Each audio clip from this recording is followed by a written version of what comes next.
Good morning all of you. कैसे हैं आप सभी? आई होप आप सभी बहुत अच्छे होंगे एंड बहुत अच्छे से अपनी प्रिपरेशन कर रहे होंगे।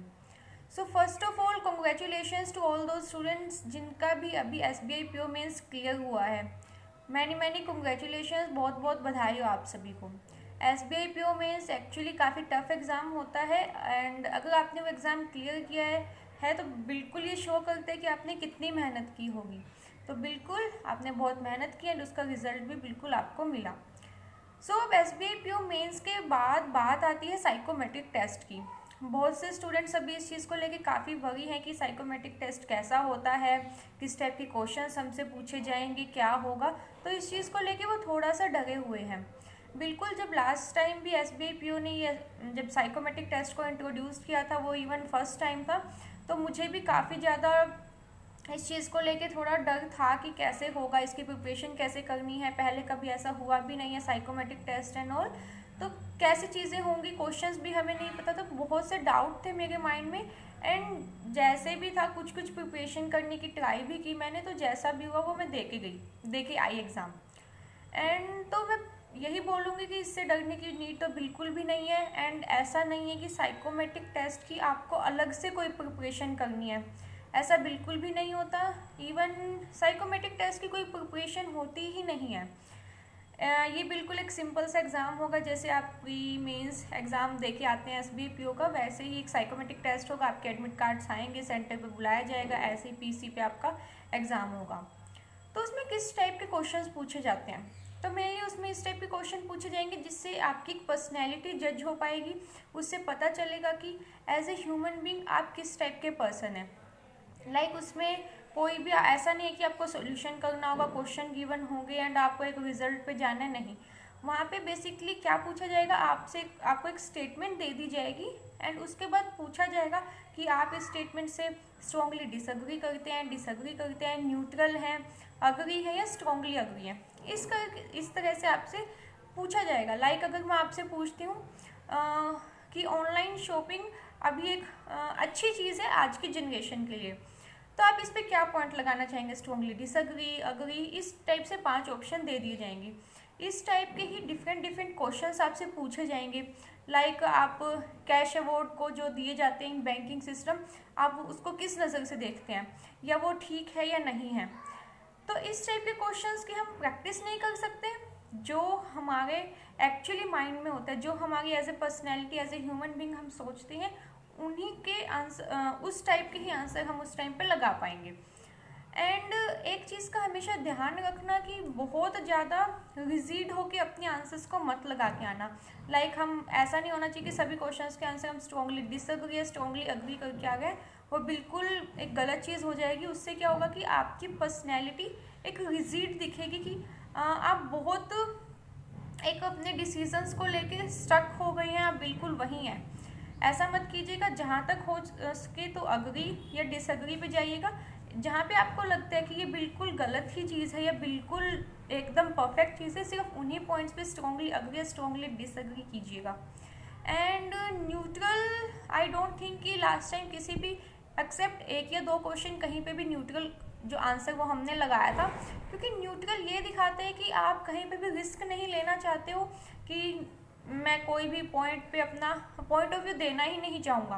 तो वो गलती भी मत कीजिएगा। आप अग्री डिसअग्री एटलीस्ट वहाँ पे तो जाइए, न्यूट्रल तो आप आंसर को अवॉइड ही कीजिए। तो इस टाइप से कुछ क्वेश्चंस आपसे पूछे जाएंगे। एक टाइप क्वेश्चंस का ये है। सेकंड टाइप ऑफ क्वेश्चंस क्या पूछे जा सकते हैं?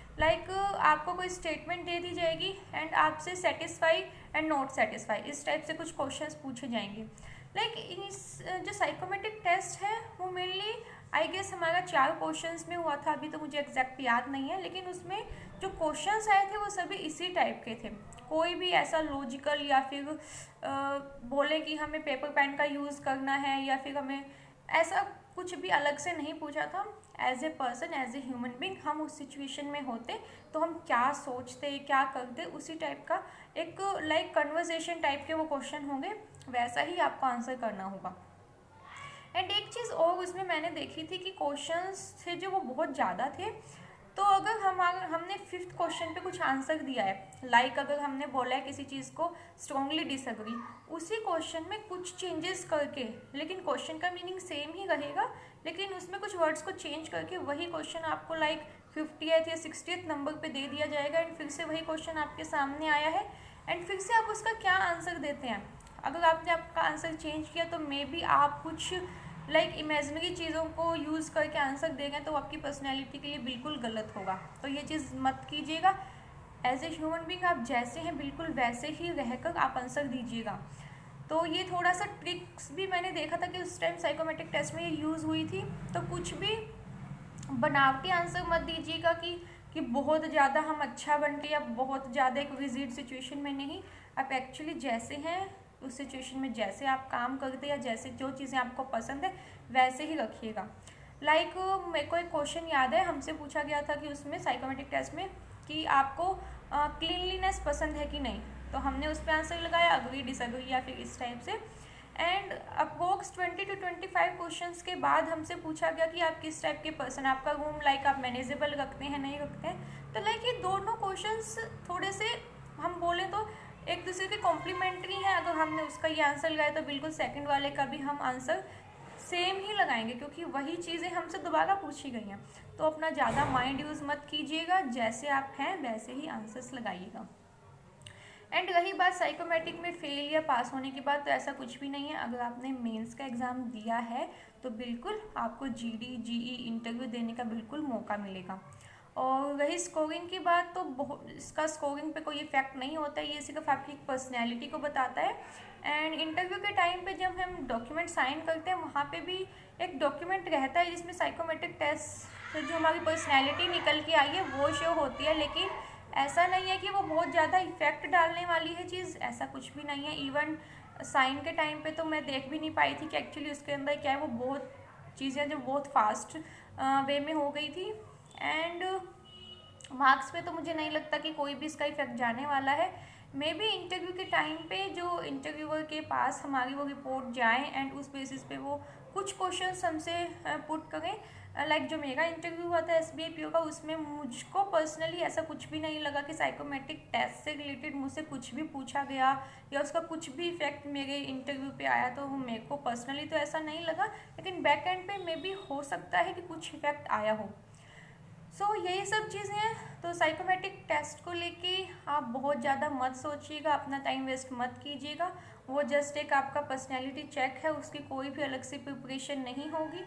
ऐसा नहीं है कि हम बैठ के साइकोमेट्रिक टेस्ट की प्रिपरेशन कर रहे हैं, लेकिन फिर भी अगर आपको ऐसा है कि कुछ क्वेश्चन हमें लगाने हैं या कुछ क्वेश्चन हमें करके देखने हैं, तो बिल्कुल आप गूगल कीजिए, लाइक पर्सनैलिटी टेस्ट या ऐसे करके 1-2 वेबसाइट है, आप देखिए एंड लगाइए। लेकिन बहुत ज़्यादा टाइम मत दीजिए, बिल्कुल आप ग्रुप डिस्कशन, GD या फिर GE इंटरव्यू इनकी प्रिपरेशन में लग जाइए। ये बहुत ज़्यादा इफेक्ट नहीं डालेगी, main effect GD and interview का ही होने वाला है। सो इन सब की चीज़ों की प्रिपरेशन कीजिए। एंड जो मेरा साइकोमेट्रिक टेस्ट का एक्सपीरियंस था वो मैंने आपको बताया। जो हम हैं एक्चुअली हम हैं वैसे ही आंसर्स लगाइए, बहुत ज़्यादा कुछ अलग पर्सनैलिटी बन के आंसर्स को मत लगाइएगा। एंड बिल्कुल जो मेरा GD group discussion and group exercise and interview का जो भी एक्सपीरियंस रहा लास्ट ईयर का, वो मैं बिल्कुल आपके साथ नेक्स्ट वीडियोज़ में शेयर करूँगी। सो कनेक्टेड रहिए एंड अपने इंटरव्यू की बिल्कुल प्रिपरेशन आज से ही स्टार्ट कर दीजिए। So all the best for your preparation for your upcoming future. Thank you for watching the video. Thank you so much.